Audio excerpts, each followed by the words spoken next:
Бұл ғаламда уақытының 100%-ын көтеріңкі көңіл күймен өткізетін адам жоқ. Ешкімнің өмірі 100% бақытты сәттерден тұрмайды. Бәрімізде қиындықтар мен сәтсіздіктер болады. Бәріміз тығырыққа тірелеміз. Мақсатымыз бұлыңғырланады, бағытымыздан адасамыз. Кейбіріміз сол адасқан күйде қалып қоямыз. Ал енді біріміз бағытымызды қайта тауып, мақсатқа жетеміз. Бағыттан адасу, сәтсіздіктерге шырмалу, көңілді түсіру, қайғыру – бұл адамның өз таңдауы. Мұны адам өз қолдан жасайды. Алдымен ойлайсың, ойлағаныңды сезінесің, сөйтіп оған өзіңді сендіресің. Ойлау адамның көңіл күйіне, көңіл күйі өміріне әсер етеді. Жақсы нәрсе ойласаң, жақсылық. Жаман нәрсе ойласаң, жамандық болады. Бұл ғылыми дәлелденген.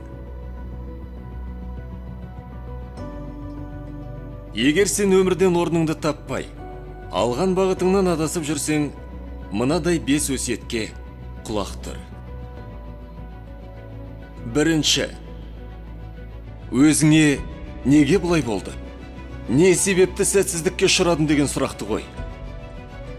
Оның себептерін дәптерге жаз. Еш нәрсе жасырмай бәрін жаз. Сөйт те, соны оқы.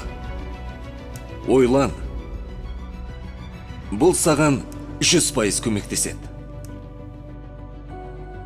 Мынадай сұрақтарға жауап ізде.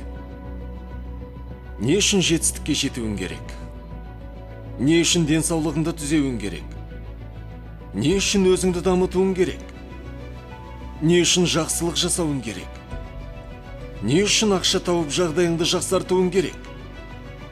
Не үшін адамдармен жақсы қарым-қатынаста болуың керек? Не үшін мақсатқа жету жолында күресті жалғастыруың керек? Осыған жауап бер. Сол не үшіннің себебін тапқан сәттен бастап, сенде өзгерістер басталады. Істеген әрбір ісіңде шабыттана түсесің. Себеп сені жігерлендіреді. Ұзақ әрі талмай күресуге құлшындырады. Өз жолыңды табудың түрлі жолдарын көрсетеді. Ешқашан қолыңды сілтеп жеңілуіңе жол бермейді. Сол себепті тап. Оны өзіңнен басқа ешкім тауып бермейді. Екінші, есіңде болсын. Өмір тым қысқа. Оны саналы түрде ұғынуың керек. Оны ұғынсаң, өмірдегі түкке тұрғысыз нәрселерге бас қатырып, жүйкені жұқартуға болмайтынын түсінесің.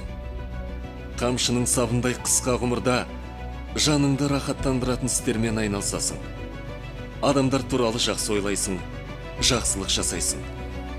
Кешіресің, кешірім сұрайсың. Қуанасың, қуантасың. Үшінші, ойыңды жағымды әсерлермен азықтандыр. Мейлі, ол кітап болар, аудио болар, видео болсын. Қалай болғанда да, қолыңнан келгенше жағымды дүниелерді көр. Тыңда, жаса. Егер күн сайын миыңа жағымды дүниелерді сіңіретін болсаң, бағытыңнан адасуың екіталай. Ал егер керісінше істеп, миыңды жағымсыз, керексіз, түкке тұрғысыз нәрселермен толтыратын болсаң, біттім дей бер. Бұл ғаламда адамдардың көбі жағымсыз жаңалықтар, жағымсыз адамдар, ұрыс жанжал, өздерін өзгелермен салыстыру арқылы өмірлерін құрдымға кетіреді. Өмірдің барлық саласында білім алуға, үйрену және өзіңді дамытуға құштар бол. Сені жетістікке жеткізетін дүниелерді жақсы көр. Адами қасиеттерің мен кәсіби қабілеттеріңді жақсартуға ұмтыл. Төртінші, қозғал.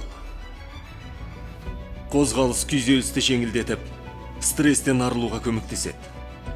Қозғалыс бақыт гормоны деп аталатын эндорфин гормонының көптеп бөлінуіне септігін тигізеді. Сондықтан құлазып, көңіл күйің болмаса, спортпен айналыс. Жүгір, терле, бойыңдағы жағымсыз әсерлерден жағымды жолмен арыл. Салауатты өмір салтын ұстан, спортпен шұғылдан, еңсеңді тік ұста. Үнемі солай істесең, сөзсіз күшті боласың. Тәніңнің саулығына мән бер. Әлсіз тәнде күшті рух болмайтынын есте сақта. 5. Мақсатың болсын. Мақсат сенің баратын жерің, жетсен деген жетістігің. Көздеген мақсатың арқылы бағыт аласың. Беліңді бекем буып, жолға шығасың. Мақсатсыз адам, мұн өмірде адасқан адам.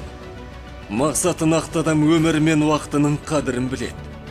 Өзіне ненің пайдалы, ненің зиян екенін жақсы түсінеді. Мақсатсыз, өмірінің мәні жоқ адамдардың қатарынан болма. Сен осы айтқандарды тыңдадың, демек ізденіп жатсың. Сен өзіңді сәтсіздіктерден қорғап, айналаңды жақсылықпен әшекейлегің келеді. Сен оған қадам жасадың. Енді жалғауланба. Өзіңді дұрыстауға, өміріңді мәндетуге ерінбе. Өзгер, ойыңды өзгерт. Ойың арқылы өміріңді өзгерт. Сен оған лайықсың.